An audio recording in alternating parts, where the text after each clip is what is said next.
Intelligence artificielle, ChatGPT, on entend ces mots partout, tout le temps. Mais au fond, qu'est-ce que ça veut dire concrètement? Dans cette analyse, on va décortiquer tout ça pour vraiment comprendre comment cette technologie marche et surtout comment elle est déjà en train de changer notre monde. Allez, c'est parti, on explore ça ensemble. Alors voilà notre feuille de route pour y voir plus clair. On va commencer simple, c'est quoi l'IA? Ensuite on fera un zoom sur l'exemple le plus célèbre, ChatGPT, pour voir comment il apprend. Puis on verra que l'IA, eh bien, elle est déjà partout dans notre vie. Et on finira sur ses limites et ce qui nous attend pour la suite. Ok, première étape. On pose les bases. Avant de parler de ChatGPT et de tous ces outils qui font le buzz, il faut qu'on soit bien d'accord sur ce qu'est l'intelligence artificielle. En fait, l'IA, c'est un domaine immense. Ce n'est pas une seule technologie, mais plutôt un grand champ de recherche qui rassemble plein de techniques différentes. L'idée générale, c'est de permettre à des machines de faire des choses qui, avant, demandaient une intelligence humaine, comme raisonner, apprendre de l'expérience ou encore comprendre le langage. Bon, maintenant qu'on a la vue d'ensemble, prenons un cas que tout le monde connaît pour que ça devienne beaucoup plus concret. Je parle bien sûr de ChatGPT. Voilà sa spécialité, le texte. Dans la grande famille de l'IA, ChatGPT, c'est ce qu'on appelle un modèle de langage. Son job, c'est de comprendre et de produire des textes qui ressemblent à ce qu'un humain pourrait écrire.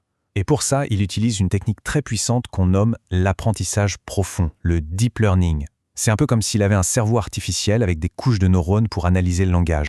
C'est la grande question. Comment est-ce qu'une machine peut apprendre à discuter? Le processus est assez fascinant et, pour faire simple, il se passe en 2 grosses étapes. On va voir ça tout de suite. D'abord, il y a ce qu'on appelle le pré-entraînement. Imaginez qu'on lui fasse lire une part énorme d'Internet.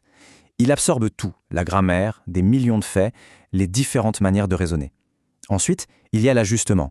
Là, c'est une phase beaucoup plus contrôlée où des humains interviennent pour l'affiner, le guider et orienter ses réponses. La différence entre les deux est super importante. D'un côté, le pré-entraînement, c'est un apprentissage non supervisé. Le modèle apprend tout seul, en autonomie, à partir d'une masse de données brutes. De l'autre côté, l'ajustement, c'est supervisé.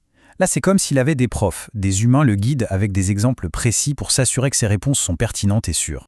Et à la fin de ce processus, on obtient un système qui ne se contente pas de prédire le mot suivant. Non, il est capable de comprendre le contexte d'une discussion, de suivre le fil, pour générer des réponses qui, la plupart du temps, ont vraiment du sens. Si tout le monde parle de ChatGPT en ce moment, il ne faut surtout pas croire que l'IA est une nouveauté. En réalité, ça fait des années qu'elle fait partie de notre quotidien, souvent sans qu'on s'en aperçoive. Et il suffit de réfléchir à notre journée. Quand Netflix nous suggère une série, c'est une IA. Quand Spotify nous prépare une playlist personnalisée, c'est aussi une IA. Bien sûr, il y a les assistants vocaux comme Siri ou Alexa, mais il y a aussi la reconnaissance faciale du téléphone, les aides à la conduite et même le système de la banque qui détecte une fraude sur notre carte. L'IA est déjà là. Mais attention, c'est crucial de ne pas être trop naïf. Comme n'importe quelle technologie puissante, l'IA a aussi ses limites.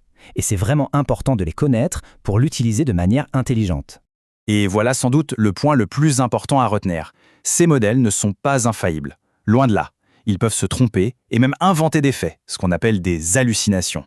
Parfois, leurs réponses sont juste incohérentes. C'est pour ça qu'il faut toujours garder un esprit critique et vérifier les informations importantes. On termine donc sur cette grande question. Maintenant qu'on a un peu décrypté les bases, la vraie interrogation c'est jusqu'où cette technologie va-t-elle nous emmener? Quel sera son prochain grand impact sur nos vies, sur notre société? Le débat, lui, ne fait que commencer.